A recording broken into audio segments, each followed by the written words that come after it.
ಕಾಲದ ದೇವಸ್ಥಾನ. ಚೋಳರು ಇದ್ದಾಗ ಈ ಚೋಳರು ಇದ್ರಂತೆ ಫಸ್ಟ್ ಅವರು ಬಂದ್ಬಿಟ್ಟು ದೇವಸ್ಥಾನ ಕಟ್ಟಿರೋದು. ಗಾಯ್ಸ್ ಇದು ಇಲ್ಲಿ ಒಂದು ಅಕ್ಷರ ಬರ್ತಿದ್ದಾರೆ, ಅದನ್ನ ತೋರಿಸ್ತೀನಿ ಬನ್ನಿ ಗಾಯ್ಸ್.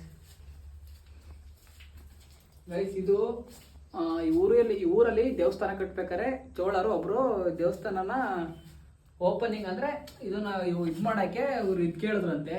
ಒಂದು ಊರಲ್ಲಿ ಗ್ರಾಮಸ್ಥರು ಒಂದು ಕೋಳಿ ಕೊಡಿ ಅಂತ ಕೇಳಿದ್ರಂತೆ. ಗ್ರಾಮಸ್ಥರು ಯಾರು ಒಂದು ಕೋಳಿ ಕೊಡಲಿಲ್ಲ ಅಂದಿದ್ಕೆ ಈ ದೇವಸ್ಥಾನನ ಅರ್ಧ ಹಿಂಗೆ ಹೆಂಗೈತೆ ಹಂಗೆ ಕಟ್ಬಿಟ್ಟು ಇದು ನಿಮ್ಮೂರು ಹೇಳಿಗೆ ಹಾಕ್ಬಾರ್ದು, ನಿಮ್ಮೂರು ಮುಂದುವರಿಬಾರ್ದು ದೇವ್ರು ಅಂತ ಎಲ್ಲ ಹೇಳ್ಬಿಟ್ಟು ಹೋಯ್ತಾರಂತೆ ಶಾಪ್ ಹಾಕ್ಬಿಟ್ಟು. ಅದನ್ನೇ ಇದು ಬರ್ದಿರೋದಂತೆ. ಇಲ್ಲೇ ನೋಡಿ ಗಾಯ್ಸ್, ನಿಮ್ಗೆ ಯಾರು ಚೋಳರ ಭಾಷೆ ಬಂದ್ರೆ ನೋಡಿ. ಇದು ಅದನ್ನೇ ಬರ್ದಿರೋದು. ಅಲ್ಲಿ ಒಂದು ಇದಿದೆ, ಅಲ್ಲೊಂದು ದೇವ್ರಿದೆ, ಮೇಲ್ಗಡೆ ಎಲ್ಲ ನೋಡಿ ಗಾಯ್ಸ್ ಈ ತರ ಇದೆ. ಇಲ್ಲಿ ಚೋಳರು ಕಟ್ಬಿಟ್ಟು ಹೋಗಿರೋ ದೇವಸ್ಥಾನ ಇದು. ಆಮೇಲೆ ಇಲ್ಲಿ ಸುಬ್ರಹ್ಮಣ್ಯ, ಗಣಪತಿ ಇಲ್ಲಿದೆ ನೋಡಿ, ಗಣಪತಿ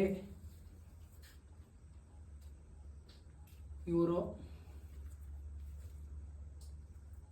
ಆಮೇಲೆ ಗಾಯ್ಸ್ ಒಳಗಡೆ ಬಂದ್ರೆ ಅಲ್ಲಿ ಇರೋದು ನರ್ತಕಿ. ಅದೊಂದು ನರ್ತಕಿ ಒಂದು ಇದೆ ಒಳಗಡೆ. ಈ ತರ ಎಲ್ಲ ಡಿಸೈನ್ ಆಗಿ ಕಟ್ಟಿದ್ದಾರೆ. ಇಲ್ಲೆಲ್ಲ ಕಟ್ಟಿದ್ದಾರೆ. ಆಮೇಲೆ ಅಲ್ಲಿ ಶಿವನ್ ಇದು ಮಾಡವ್ರೆ. ಇಲ್ಲಿ ಒಂದು ಸರಸ್ವತಿನ ಕೂರಿಸಿ ಸರಸ್ವತಿ ದೇವಿನ ಇಲ್ಲಿ ಕೆತ್ತನೆ ಮಾಡಿ ಆ ಕಡೆ ಈ ಕಡೆ ಆನೆಗಳನ್ನ ಬಡಿಸ್ಬಿಟ್ಟು ಹೋಗಿದ್ದಾರೆ. ಹಳೆ ಕಾಲದ ದೇವಸ್ಥಾನ ಗಾಯ್ಸ್, 1955-60 ಅಂದ್ರೆ ನೋಡಿ ಹೆಂಗಿರುತ್ತೆ ಅಂತ. ಅದಂದ್ರೆ ಇಲ್ಲಿ ಶಿವನ್ ಲಿಂಗನ್ ಕೆತ್ತಿದ್ದಾರೆ. ಮೇಲ್ಗಡೆ ಸೇಮ್ ಕಲ್ಲಿಂದಲೇ ಟೋಟಲ್ ಪೂರ್ತಿ ಕಲ್ಲಿಂದಲೇ ಮಾಡಿರೋದು.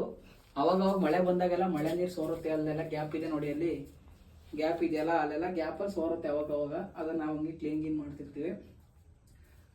ಇಷ್ಟ ಗಾಯ್ಸ್ ಇದ್ರ ಇತಿಹಾಸ ಬಂದು. Thank you guys.